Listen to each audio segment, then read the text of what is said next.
सदाशिवसमारम्भां शङ्कराचार्यमध्यमाम् अस्मदाचार्यपर्यन्तां वन्दे गुरुपरम्पराम्. We'll chant the first shloka together.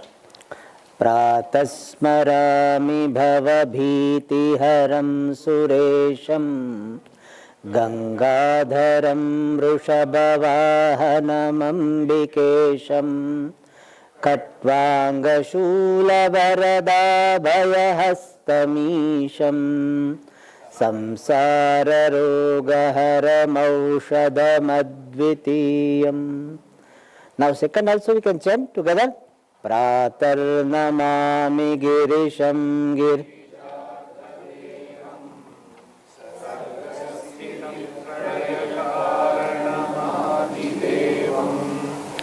Vishveshwaram vijita vishwamanohiram samsara rogaharamaushadamadvitiyam.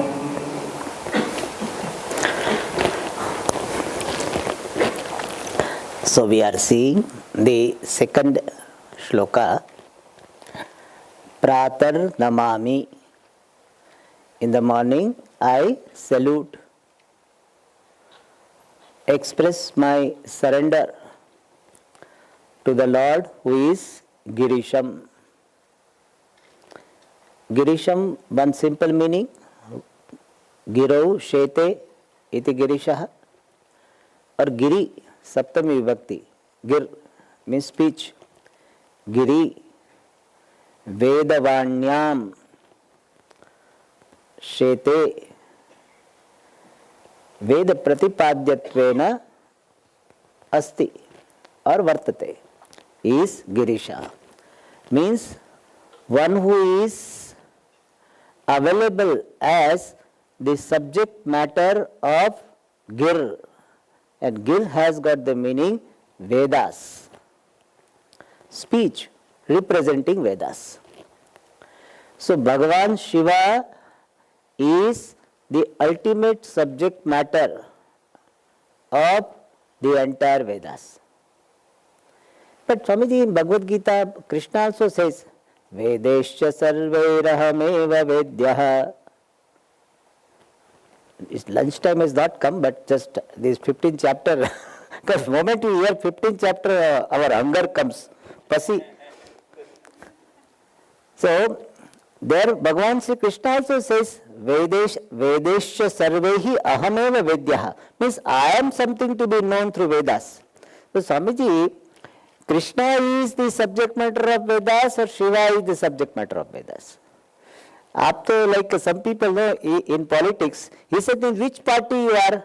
He said, I am always in ruling party. So, means whichever party comes to power, I am in that party. So Swamiji, now Shivratri has come, so you say Shiva is a Veda Pratipadya. When Janmashtami you will conduct a camp, and you say Krishna is Pratipadya. Kuch thoda reasonable bano. So, be reasonable, Swamiji. I am only reasonable, you have to be reasonable.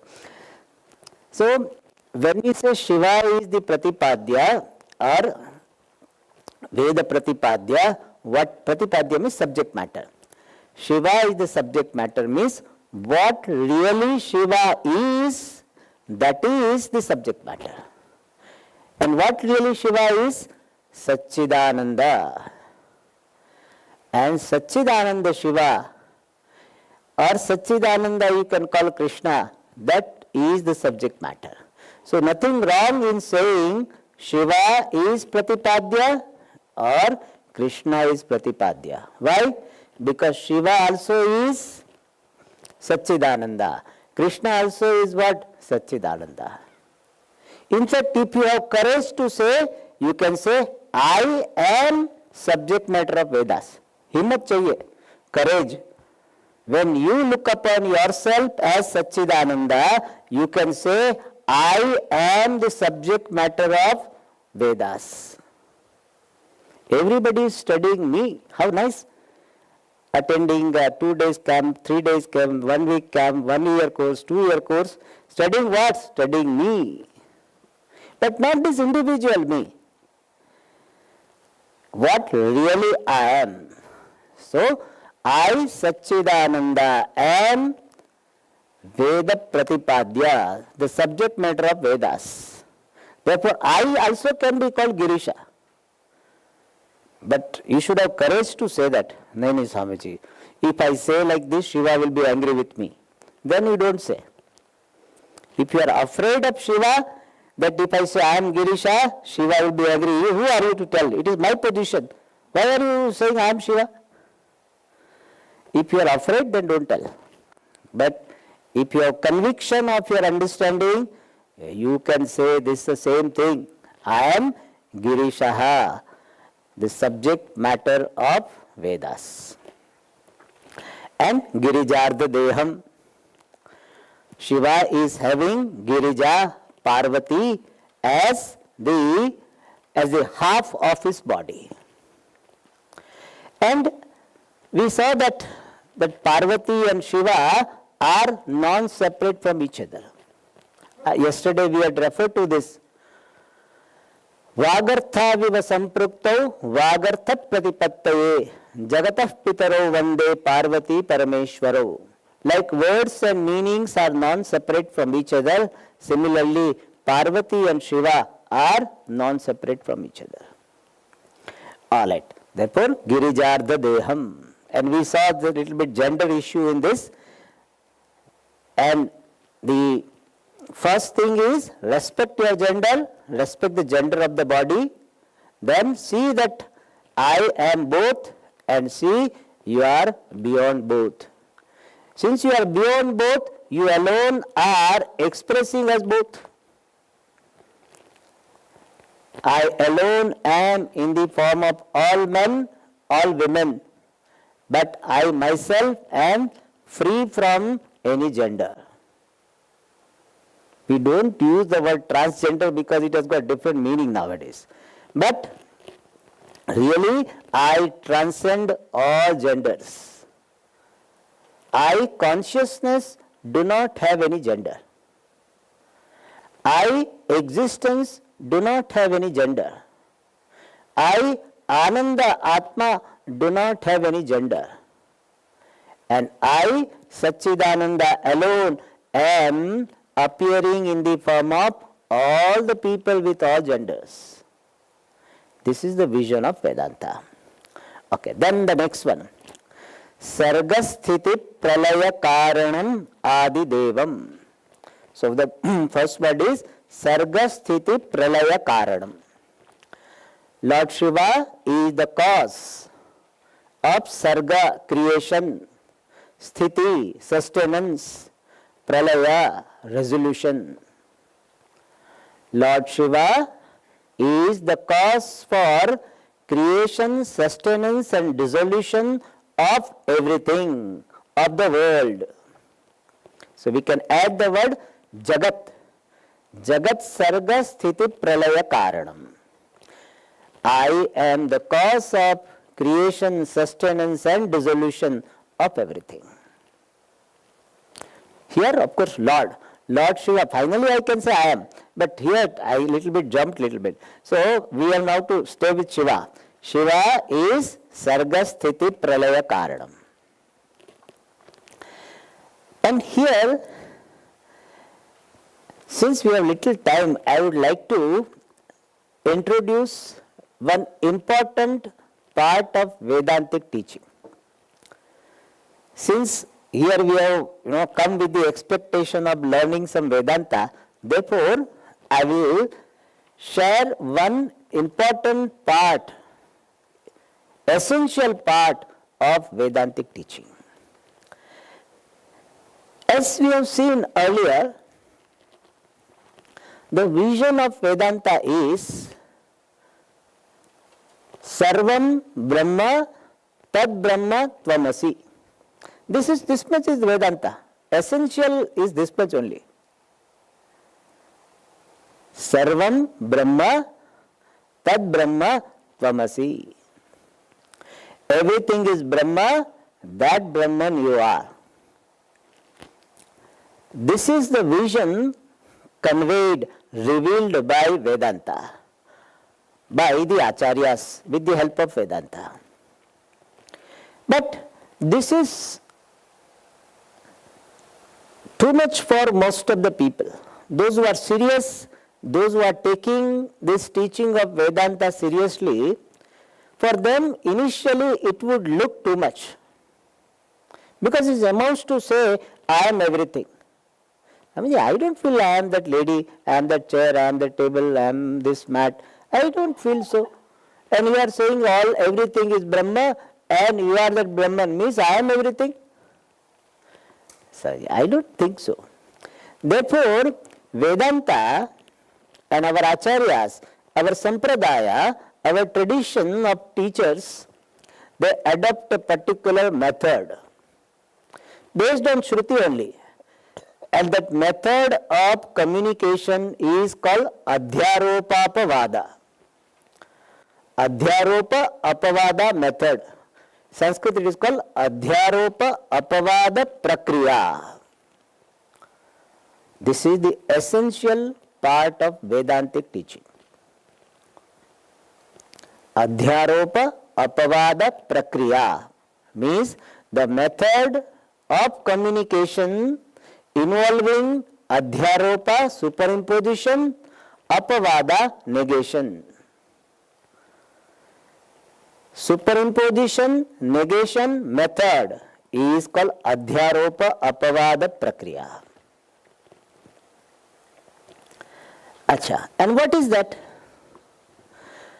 Adhyaropa means provisional acceptance of something which is really not there. Provisional acceptance of something which is really not there. Like in this case,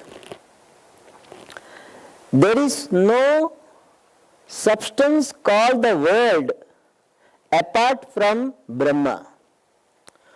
What is there is Brahman alone. That is the vision of Vedanta. But provisionally, world is accepted to be an entity. And that provisional acceptance of the world as an entity and giving some teaching, that is called Adhyaropa Prakriya or Adhyaropa part of Prakriya. Prakriya means method. And under this part of the teaching, as I told you, the entire method is consisting of two steps. Adhyaropa first, superimposition, second is negation. Under the first part, Shruti, Vedas are revealing the world as karyam, effect. The world is the effect, Brahma is the cause. Yato va imani bhutani jayante yena jatani jivanti yat prayantyabhisambhishanti tad vijigdasasva tad brahma iti. So that is in Sanskrit. What it means is all the beings are born of which, sustained by which and resolved back into which, that is Brahma. So the world is presented as the effect and Brahman is presented as the cause. And the world is effect because it is intelligently put together. If you see in the world, everything is intelligently put together. More you explore any part of the world, more you will have sense of wonderment. How things are. How all the particles, are placed in a particular way so that this the matter can be sustained, matter form of energy can be sustained. So it is really, really intelligently put together. Therefore it is an effect. The world is intelligently put together, therefore is an effect, And if it is an effect, there must be a cause. And there are two types of cause. One is called efficient cause or intelligent cause. In Sanskrit it is called nimitta karanam. And the other is called the material cause, upadana karanam. What is that? We will understand with the help of the pot example. That is why pot is useful here. Why we have kept pot for this purpose. This pot is an effect, is a product, karyam. Since it is an effect, it has got a cause. Not a cause, twofold cause. One is intelligent cause, efficient cause called pot maker. And most of the religions, they talk about this intelligent cause only. They will say, God in heaven made this world. Means God is the maker of this world. And initially that is how it is presented. Even in the Purana and all, God created this world. But what was the material used? What is the material? They are silent on that. Sometimes they say, God created this world out of nothing. And nothing comes from nothing. You have heard this song, no? Nothing comes from nothing. Nothing is always from something. So, that is not acceptable, that nothing. So, there, if this pot is a product and it has got nimitta karanam, pot maker, then pot maker has to use some material for making this pot. And for this pot, what is the material cause? Clay. Clay is the material cause. So, clay is material cause. In Sanskrit we call it upadana karanam, and pot maker, kumbhakaraha, is nimitta karanam. Now question is for our world. The material cause, let us call Ishvaraha, Brahma. So, sorry, for the world, what is the intelligent cause? Nimitta karanam, Brahma. What is the material cause? Generally, the efficient cause and the material cause are different. Pot maker and clay are different. But in this case, the nimitta karanam, the intelligent cause and the material cause, both of them are one and the same. Is it possible that one and the same factor can be material and efficient cause both? Shastra says yes. And generally we give the example of spider. Spider is the material cause for the web and also intelligent cause for the web. The web is there, no? Cobwebs. For that, the spider is both. It doesn't get material from anywhere else, and designed by whom? Mr. Spider. And I tell you, they say this spider, this cobwebs, this per unit the strength is very high. Therefore, they are planning to use something like that in making so many other things where they require some strength. So strong it is. Per unit length it is very strong. And you see, they will not make this cobweb here down. They will make in the corner. Because they know that the house lady will be cleaning only Deepavali to Deepavali. So it so it will remain somewhere where the broom will not go. So he is the intelligent cause and he is the material cause. So it is possible. Generally efficient cause and the material cause are one, but it can be, they are different, but it can be one.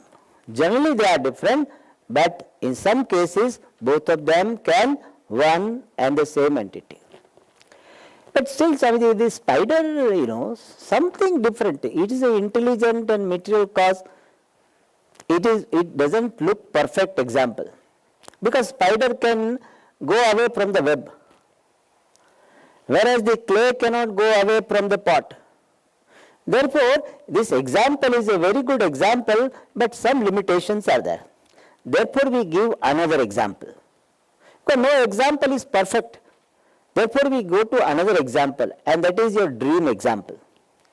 For your dream world, you are the maker and you are the material. You, the maker, project the entire dream world from yourself. So, you are the designer and you are the material for the dream world. So, it is possible. So, Ishvara is the maker and material of this entire world. This is an important topic discussed in Shastra. Many places this idea is given that the entire world has come from Ishvara Brahman. Etasmat jayate prana manas sarvendriyani cha.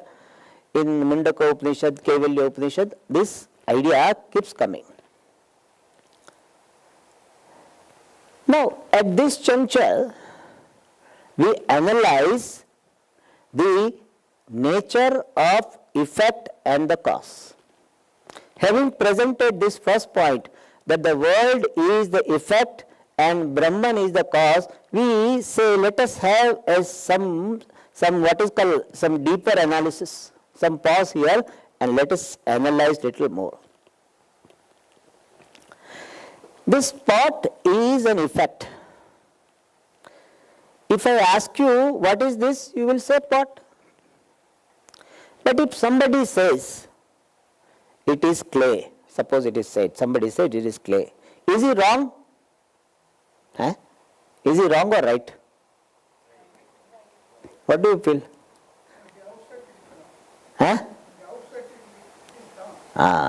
But on thinking it is right or wrong? Somebody says that this is clay. Can you dismiss? Oh, how can you say it is clay? It is a pot. Can you dismiss him? Alright, suppose pot you may have difficulty, but suppose there is an ornament. You have some golden chain. You imagine there is a golden chain. And somebody says it is a chain. And other person says it is gold. Is that person wrong? If this lady say I have got 2 sovereign gold. This 2 sovereign gold, Swamiji, koi problem aa gaya to sell ke I will manage, Is she wrong if she says that I have got 2 sovereign gold? One lady says I have got a chain, other lady says I have got gold. Both are right or not? Both are right. Now let us go further. Out of these 2, which one is more right? One person says it is clay, other person says it is pot. Out of these 2, which one is more right? No, you please tell me. You need not agree with what Swamiji thinks. At this point, it is in the form of a clay. It is a form of a pot. I am not asking form, etc. I am simply asking what is this? Pot. But somebody says it is clay. Then is he more right or one who says it is pot that is more right? Both are correct. But out of these 2, suppose one you have to give prize for being right. Whom will you give? Clay. Anybody a doubt? Why it is clay? Clay is right because before this pot was born, clay was there. Right now when pot is there, clay is there. And when this pot is broken, then also clay will be there or not. So which one is more right? This object being clay is more right, or this object being pot is more right? What is more abiding fact about this, what is in my hand? Huh? Earlier it was clay, now also clay, later on also it will be clay. So its being clay is more abiding. Is it true or not? Huh? Its being clay is more abiding. Now question is that are there two things? One clay and one pot. Are there two things in my hand? If there are two things, then like these two things are in my hand. Then I remove this one, second thing should remain or not? It remains. This clip and pot, these two things are there. If there are two things, then one thing is removed, then other thing should remains. Similarly, clay and pot are two things, two substances. Then what should happen? I will tell you, you take away the pot and leave clay for me. And little bit more impact. I will say, Amma, you give me your chain. I want to show for example. And then afterwards I will say, Amma, you take your chain, leave gold for Swamiji. Huh? You take away chain, because two things, no? Chain and gold. If there are two things, you should be able to take away chain, leaving gold for me. Is it possible? Not possible. It means substance is only one. And what is that substance? Clay is the substance. There is no substance called pot. This is Indian magic. Holding a pot, I say, there is no substance called pot.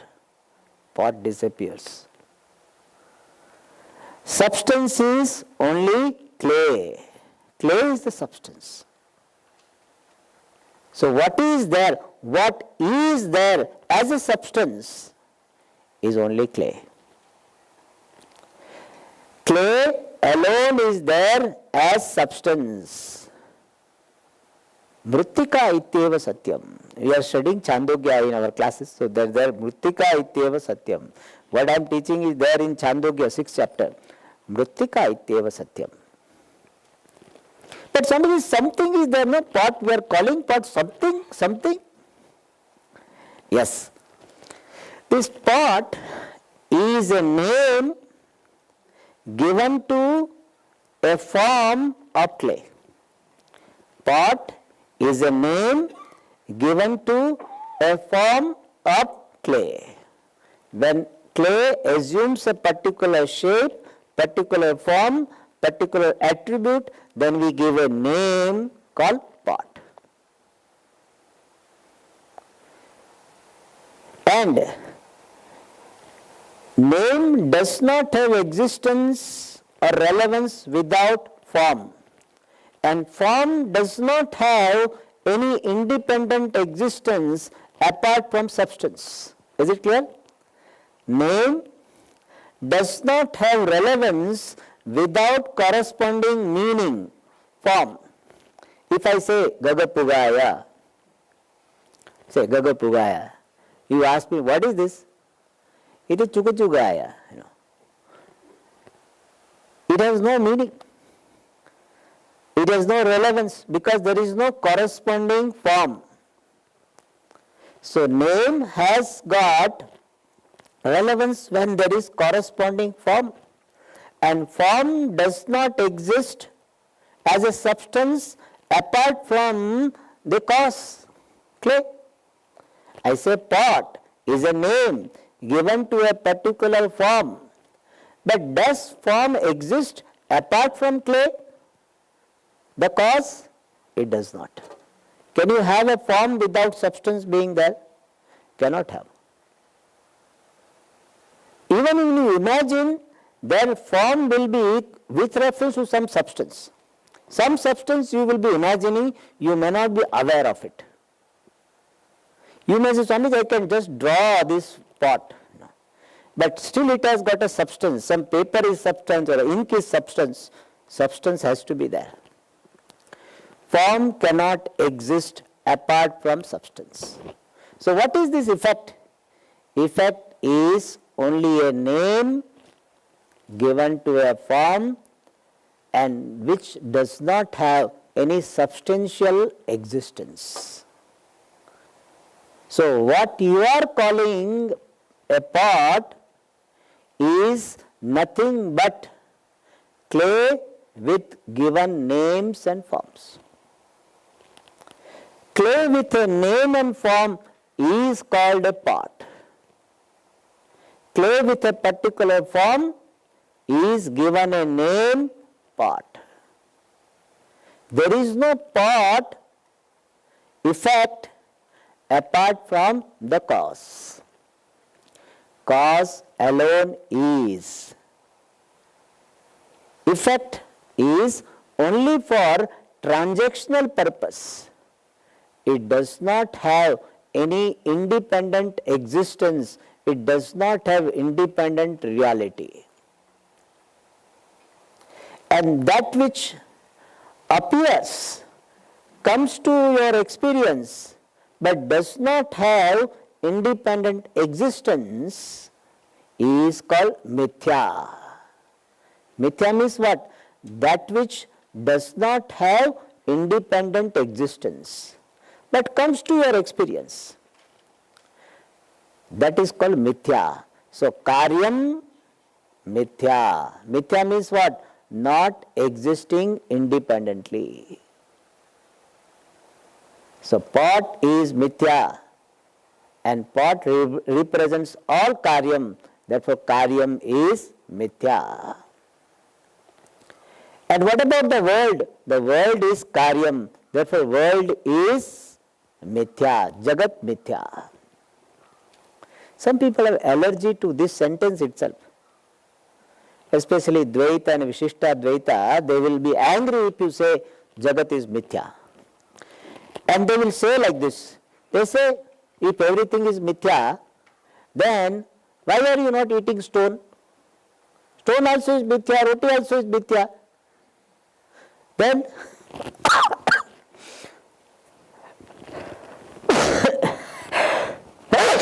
why are you not eating stone? Then one Swamiji gave nice answer. He said, yeah, for us both are mithya. So roti we are eating, stone we have left for you.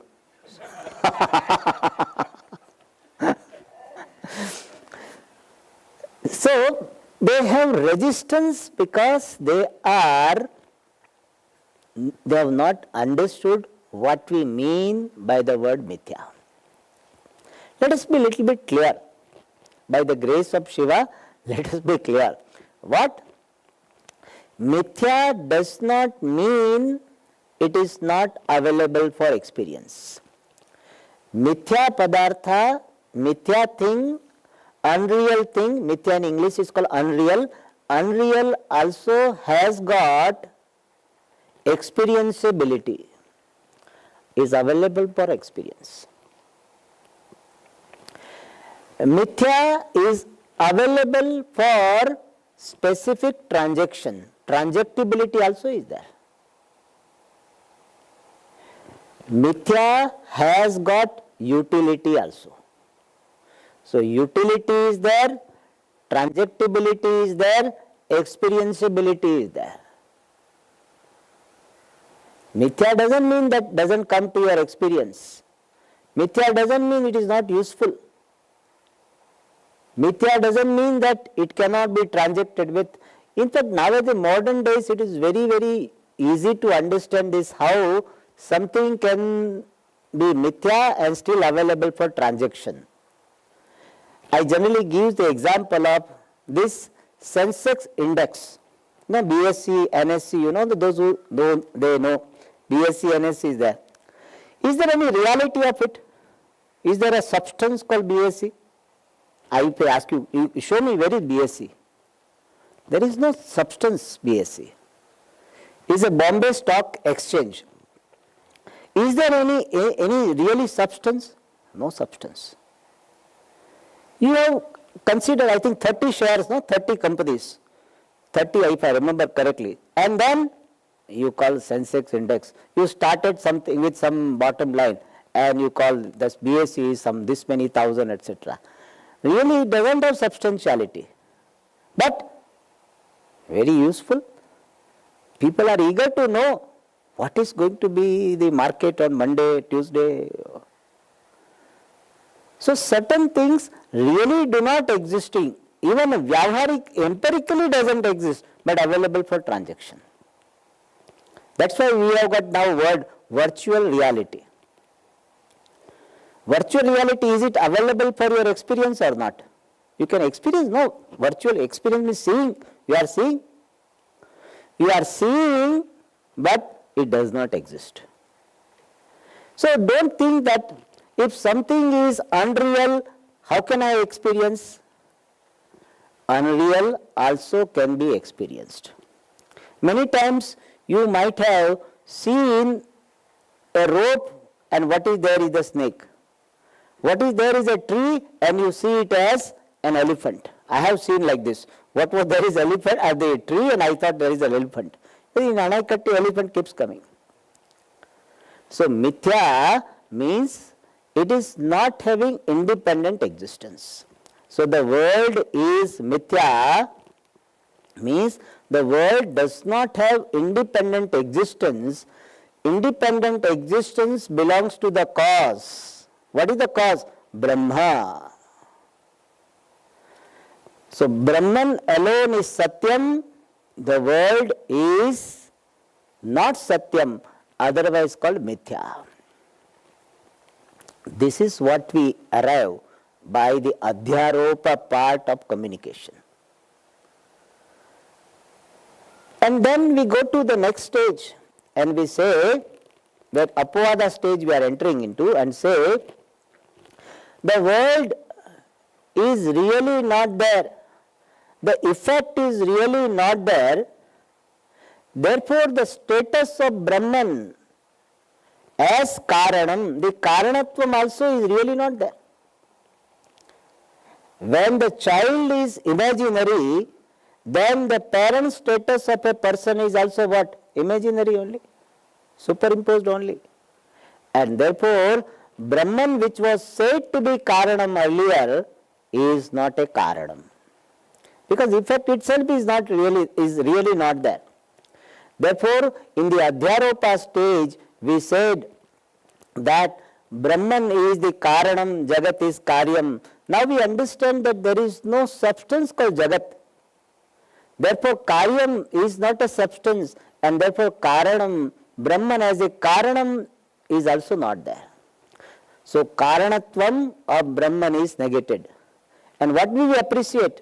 What is there is Brahman alone.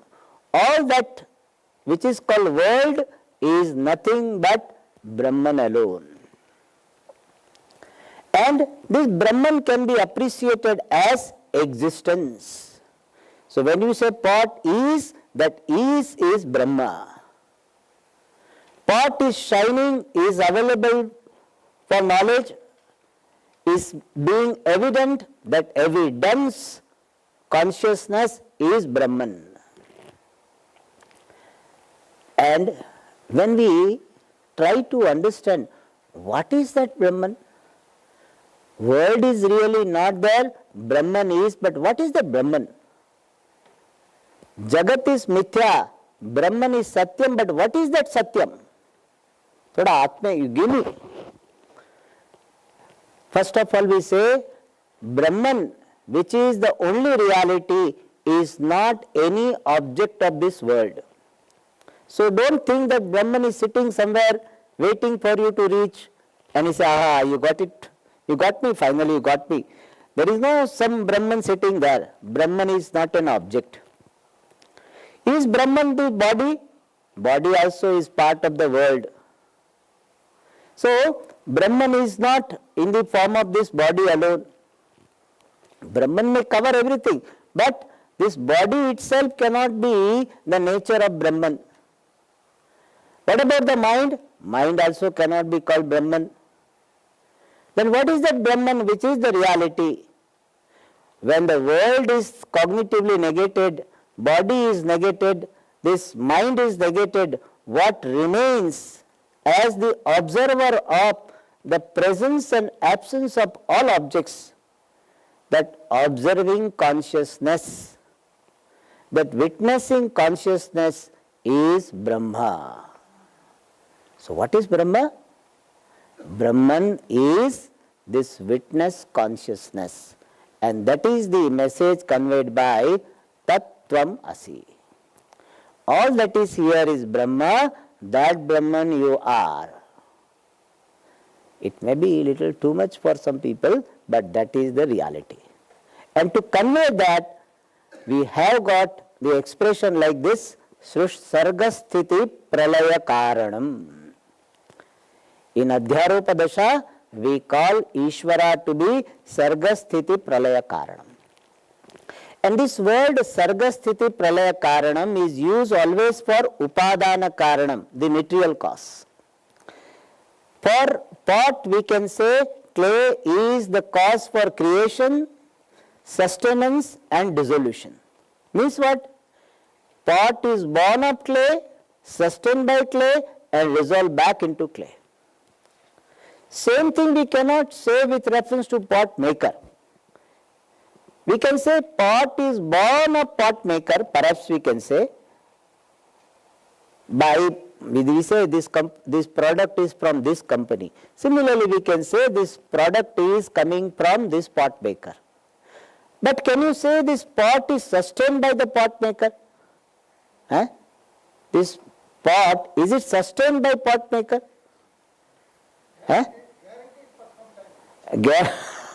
Guarantee, but what guarantee? If I break it now, what will it do? No? Pot is sustained by only clay. Means pot is available to be called as is only because of clay. Imagine pot maker died. Still this pot can continue or not? Continue. If pot is sustained by pot maker, moment the pot maker died, the pot should disappear from my hand. Does it happen? Fortunately not. Otherwise I have to be worried about all the products maker. Mera fridge hai, by fridge it disappeared. Why? The fridge maker went away. What happened to the pot maker? Pot maker will be huge. It doesn't happen. When pot is destroyed, it goes back to clay only. Therefore, Srishti Sthiti Laya Karanam is always Upadana Karanam. So, Ishvara is Srishti Sthiti Laya Pralaya Karanam means it is the Upadana Karanam. And Upadana Karanam, material cause, alone is appearing as the effect. Clay alone is appearing as pots. So, Shiva, who is Srishti Sthiti Pralaya Karanam, is appearing as the entire world. That is the message, Sargasthiti Pralaya Karanam. Sargasthiti Pralaya Karanam. Adi Devam. Adi Devam means Adau Divyati Swayam Rajate iti Adi Devam. In the beginning, even before creation of this world, who is Swayam Rajate, who is there as self-evident self, that is Shivaha. So, Adi Deva means one who is there even in the beginning, before the beginning of creation. So, before the world, it is the Lord of living beings and non-living beings. Both. Everything is the way it is because of the laws, because of the order, and that order is Ishvara. This pot, if it is dropped and it falls down, why it falls down? Because of certain law, physics law. That physics law is Ishvara. And thus, Ishvara being in the form of universal laws, it governs everything the way it is. Not only inert things, even living beings. If a person was hurt so much in the past, that person can be an angry person. This is the order, psychological order. And that psychological order is Ishvara. So if you are feeling dull now, feeling sleepy, so your feeling sleepy, your being sleepy is in order, which is Ishvara. So you can happily say, I am feeling sleepy because of Ishvara. Everything you dump on Ishvara, no problem. But you should have that courage to dump also. But you should dump everything on Ishvara uniformly. When wrong things are happening, you say it is because of Ishvara. And suppose you cooked something and say, oh, it has come out very well. Yes, I do well all the time. That time also you should say what? It is because of Ishvara. One Swamiji in Hindi nicely said, he says we should not have double policy. Meetha meetha, gup gup, kadwa kadwa thu thu. Means what? When the sweet thing comes, you swallow it. When the bitter one thinks, you spit it out. That should not be there. For both, you can say Ishvara. Somebody says you did well, it is Ishvara's order. Somebody said, oh, you are hopeless. Today you talked very boring. That also is Ishvara. Ishvara wanted to bore you through this body-mind complex. That's all. Don't take credit. Don't take any discredit also. Both. Vishwa manobhiramam. Vijita Vishwa. Vijitam Vishwam Yena. The one by whom the entire world is conquered. How come? Manobhiramam. One who is delighting the mind. This can be seen with reference to the particular form of Shiva. Shiva's form is very, very delighting, and by his charming form, he has conquered the world. So he has, now they say he came and, what is that for us? That expression is he came, he won, yes, like that. So he came, he saw, and by his beautiful form, he conquers the entire world. Manobhiramam means delighting the mind. So the Lord Shiva is by his beautiful form delighting the entire world, conquering the mind of all the devotees, all people. That is why Vijita Vishwa Manobhiramam. And we can see in the form of cosmic form of the Lord, this entire world, all people are appreciating the beauty of nature. That nature also is expression of same Shiva. Whenever you appreciate nature, remember it is the manifestation of Lord Shiva. And in that manner also, Vijita Vishwa Manobhiramam. And that Shiva is Samsara Roga Haram.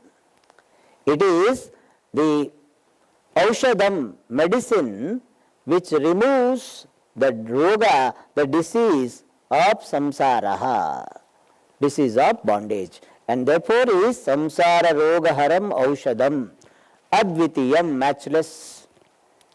If you appreciate Shiva the way he is, then your problem of samsara goes away. Why you have got this sukha, dukkha, competition, pressure, stress, all this? Because you are looking upon yourself as a limited individual. If you understand that Shiva alone is appearing in the form of this individual, then your sense of individuality, your claiming yourself to be this limited body, mind, sense complex goes away. Then you are free.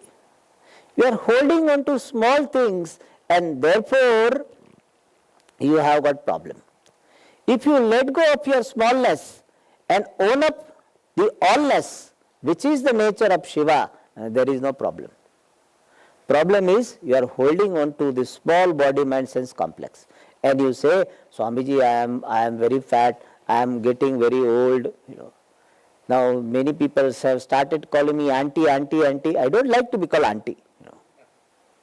People don't like, so don't say. You have to say miss or ma'am, etc. If you say auntie, then she will get angry. If you say uncle, why are you calling me uncle? Am I looking like uncle? In fact, you are looking like grandpa. Grandpa. See how much complex you have based on that body. If somebody calls you uncle, yes, my dear son, my dear daughter, you can say that. What is wrong? Even if you think that I am not of his uncle's age, if he thinks like this and you accept, what is wrong? Just make the person feel good about his conclusion. Some people look older than what really they are. And some people look younger than what really they are. So there may be a perception of that person, and therefore he thinks that I am like uncle. Let it be so. Generally I tell my own example. When I was in Baroda ashram, I used to go to the garden, and that time my age must be 25 or 26. But children, when I go to the garden, they will say tata, tata, tata. They used to call me grandpa. I used to enjoy that. Why? Nice, At this age also, 26, you have become tata. Nice, Enjoy. Why should you feel bad about it? Anybody calls, let them call. If he calls you uncle, he said, yes, my son, what can I do for you? Nice. In life, if you learn to enjoy what is, then nobody can make you unhappy. But what happens? We convert every happy situation also into unhappy situation because of our wrong perception. And that is why you are becoming your enemy. And Bhagavan says, Atma eva atmano bandhuhu, Atma eva ripur atmanaha. You are your friend, you are your enemy. If you have right understanding about yourself, you are your friend. If you have wrong understanding about yourself, you are your enemy. Puja Swamiji used to give one talk, you are the problem, you are the solution. It is true. You are the problem, nobody else is problem. Generally we say, my Swamiji, my spouse problem, my child is problem, my neighbor is problem, government is problem. Really speaking, real problem is you are the problem. You are the problem and you are the solution. So here if you understand Shiva as yourself, or you understand yourself to be the manifestation of Shiva, there is no problem. He is samsara roga haram aushadam advitiyam. Alright. The meaning of this shloka is, I salute to the Lord Shiva, who is residing in the mountain,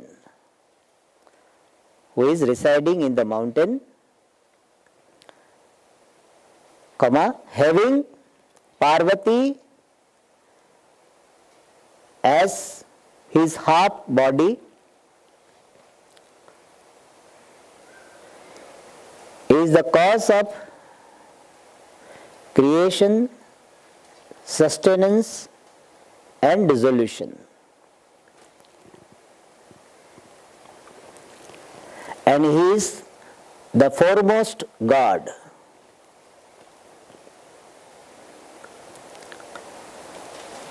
He is the Lord of all, and the whole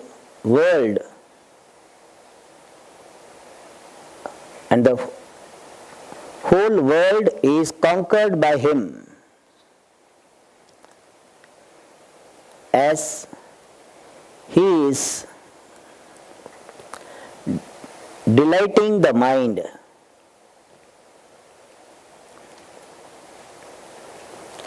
And he is matchless medicine, removing the disease of bondage. All right. So with this, the second shloka is completed. Now we'll do the third shloka in the next class, which will be the last class. Om Purnamada Purnamidam Purnat Purnamudachyate Purnasya Purnamadaya Purnameva Vashishyate. Om Shanti Shanti Shanti. Hari Om Shri Gurubhyo Namaha. Hari